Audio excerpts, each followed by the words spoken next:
हम आपको बहार नस्तालिक चैनल में खुशामदीद कहते हैं। आप अपनी और अपने बच्चों की खूबसूरत उर्दू इंग्लिश लिखाई के लिए और अपडेट रहने के लिए बहार नस्तालिक चैनल को सब्सक्राइब करें और घंटी का बटन दबाएं। शुक्रिया। बिस्मिल्लाहिर्रहमानिर्रहीम।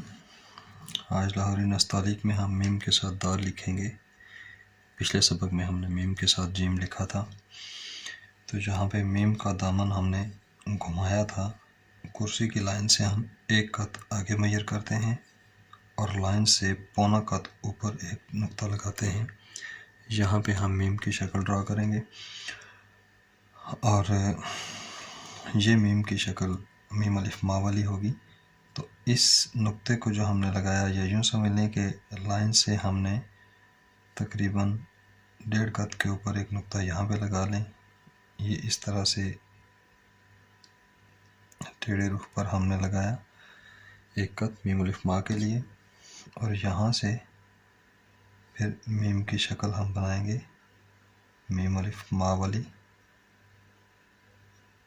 ये अब यहाँ से हम इसका प्याला अलिफ की तरह बनाएंगे, लेकिन थोड़ा सा फिर अंदर की तरफ इसको घुमाएंगे। ये क्योंकि अलिफ के लिए तो ऊपर ले जाते हैं, इसको ज़रा सा अंदर की तरफ घुमाएंगे। ये मीम दाल के लिए गोलाई दे दें। अब इसको यहाँ से रे डालनी है, मतलब कि जो दाल होती है वो रे नमा होती है।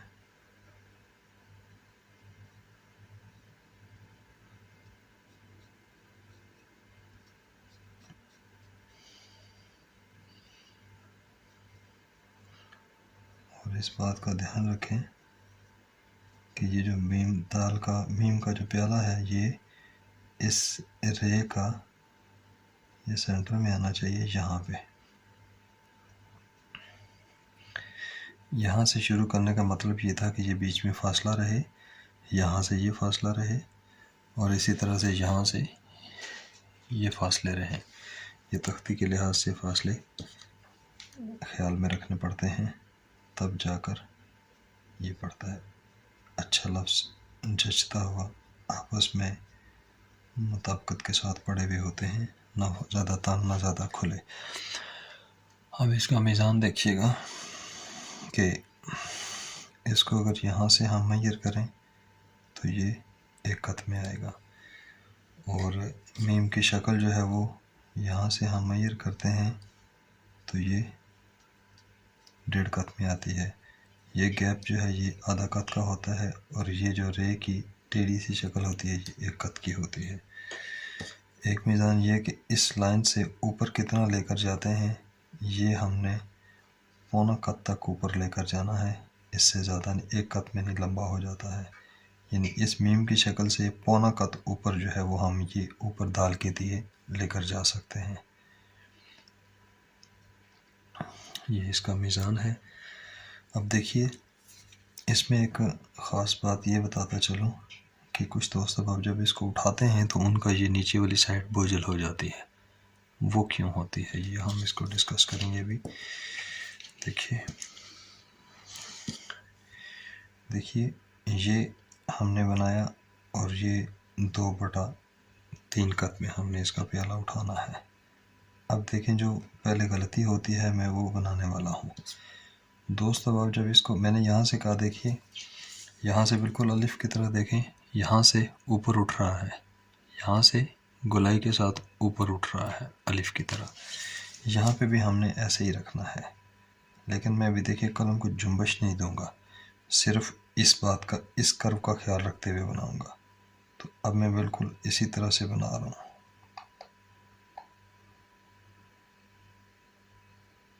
ये अब देखिए, अगर मैं नीचे वाली साइड को नज़रअंदाज कर दूं तो पता चलेगा कि बिल्कुल ठीक पड़ा है, लेकिन जब नीचे वाले को देखता हूं तो ये वाली साइड मुझे बोझल लगती है। ये वाली साइड बोझल है। अब इस बोझल साइड को देखिए,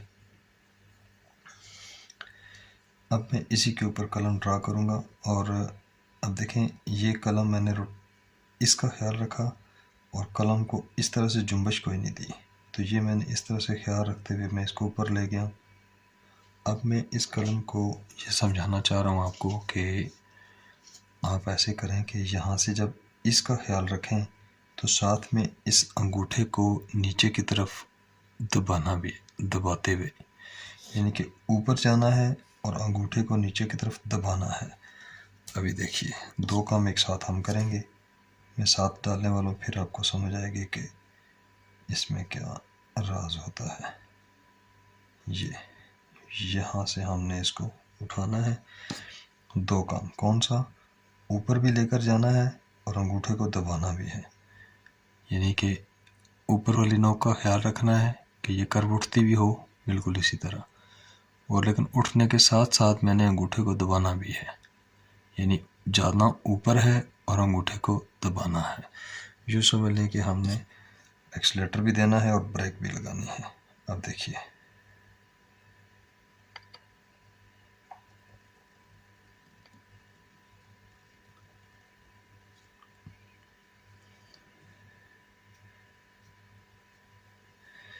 फ़र्क देखिए, दोनों में फ़र्क समझाना चाह रहा हूँ।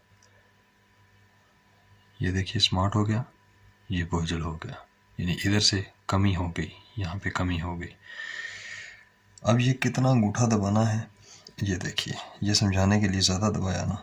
अभी देखिए, जो बैलेंस होता है काम वो ये होता है कि यहाँ से हमने इसको ये कर्व दी, और ये कर्व कितनी देनी है, ये मोटाई मैंने आपको बताया है कि ये 1/3 कत, यानी एक कत के अगर 3 हिस्से करें तो एक हिस्सा जो है वो ये मोटाई होगी।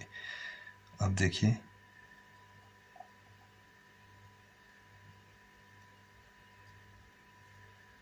अब आप इन तीनों को देखें, अब आपको समझ आएगी कि कैसे है। ये ज़्यादा बोझल है, ये ज़्यादा स्मार्ट हो गया, ये मुनासिब हो गया। अब ये किस वजह से हुआ? यहाँ पे अंगूठे को दबाया नहीं, इस तरह से दबाया नहीं, यानी कि यहाँ से इस तरह नहीं दबाया, अंगूठे को इस तरह दबा कर नहीं लेकर गए। अगर दबा कर लेकर जाते तो देखिए इधर से हल्का हो जाता है, बहुत मामूली सा। अब यहाँ पे इसको ऊपर लेकर जा रहे हैं लेकिन अंगूठे को ज़्यादा दबा दिए। अब इसको और भी ज़्यादा दबाएं तो देखें कैसे शक्ल आती है।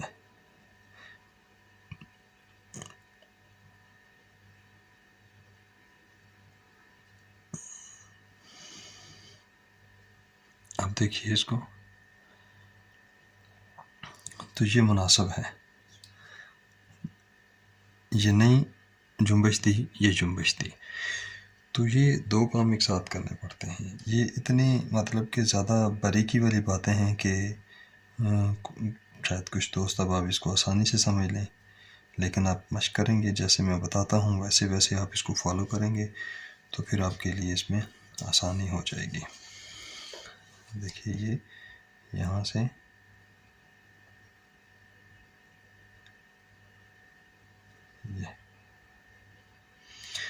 ये हमारा आज मीम और दाल का सबक था, जिसको हमने पढ़ने समझने की कोशिश की। अगले सबक में हम इंशाल्लाह मीम रे पढ़ेंगे। आपको अगर बहार नस्तालिक चैनल से फ़ायदा हो रहा हो तो आप बहार नस्तालिक को सब्सक्राइब करें, इसकी वीडियोस को लाइक करें, शेयर करें, ताकि जितने भी दूसरे दोस्त अहबाब हैं वो इससे मुस्तफ़ीद हो सकें।